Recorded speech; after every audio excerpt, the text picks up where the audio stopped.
pleasure of hearing two icebreakers. That, I think, is indeed a reason why we should applaud. Because these people are going to get up for the first time, as we all have done at some point, and speak. And we know how it can make us a little anxious, nervous, but it's how we all start. Our first speaker this evening, I would like to introduce Hiran. She has been acting in the role of a quasi-Toastmaster for eons, but is now looking to mutate into a full-blown Toastmaster, starting with her icebreaker speech. Tonight, Hiran will present her icebreaker that will attempt to provide humorous insights about her family, interests, and profession. It is hoped that her dry sense of humor will make you thirsty for more. This will be project number 1, the icebreaker. The title of her speech is The Icebreaker. I now present Hiran P, the icebreaker.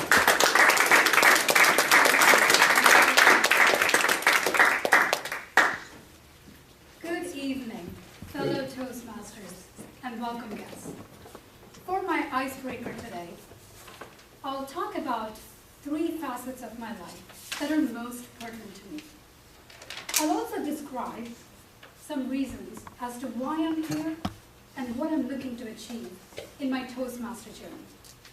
At the end, I'll conclude with some closing thoughts and conclude my speech. I'll now elaborate on the first facet, my family.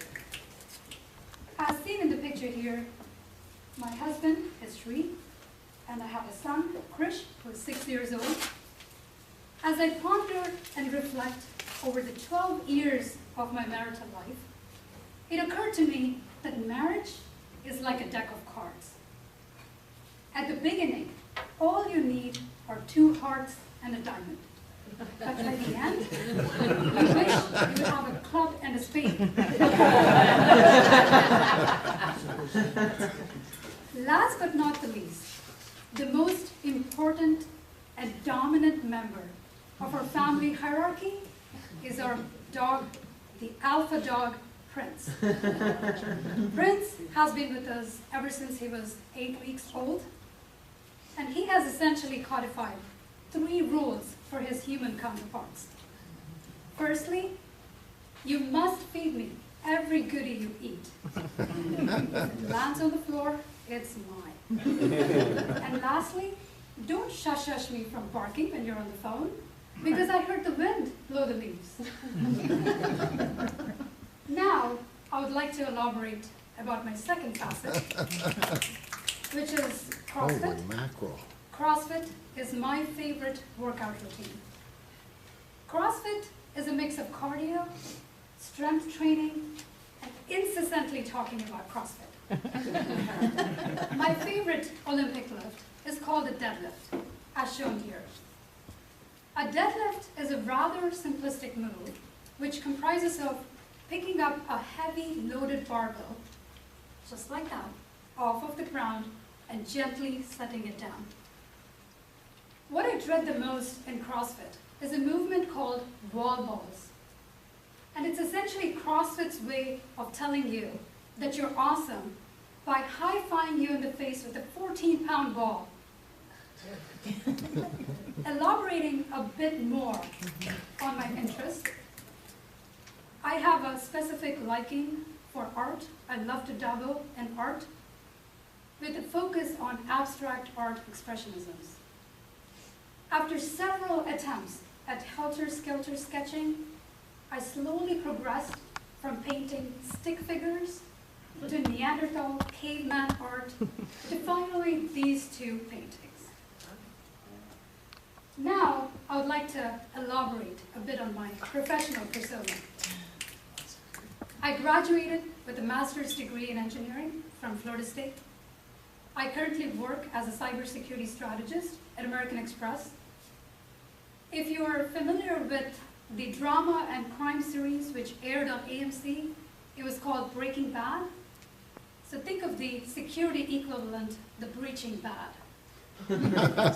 I have a love and passion for information security and data protection, so much so that I often push my security philosophies onto others. After the meeting tonight, I expect each one of you to go home and change your passwords to not only contain alphanumeric characters, but also doodles, sign language, and squirrel noises. Now, I'd like to talk about and further elaborate on my Toastmaster objectives. As I think about my goals and life goals in general, I frequently rely upon this 4-stage learning model, which essentially helps an individual from moving from incompetence to competence in several life skills.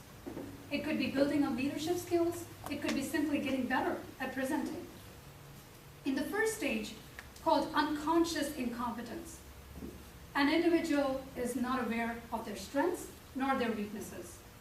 In the second stage, called conscious incompetence, an individual is self-aware of their strengths and weaknesses, but they don't have the desire nor the interest in order to remediate their weaknesses. The third stage is conscious competence, and this is where an individual consciously and diligently works toward building a skill. This is essentially the quadrant where I see myself today. The culmination of this learning model is unconscious competence.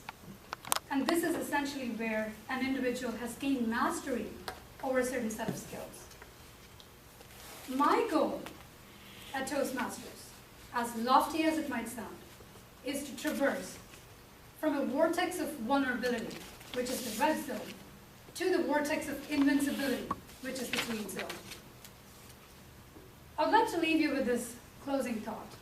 This is a quote from Chris Rock, and he once said, "Life ain't short, life is long, and it's up to us to live at the pinnacle of our existence by stretching ourselves intellectually, physically, emotionally, and morally."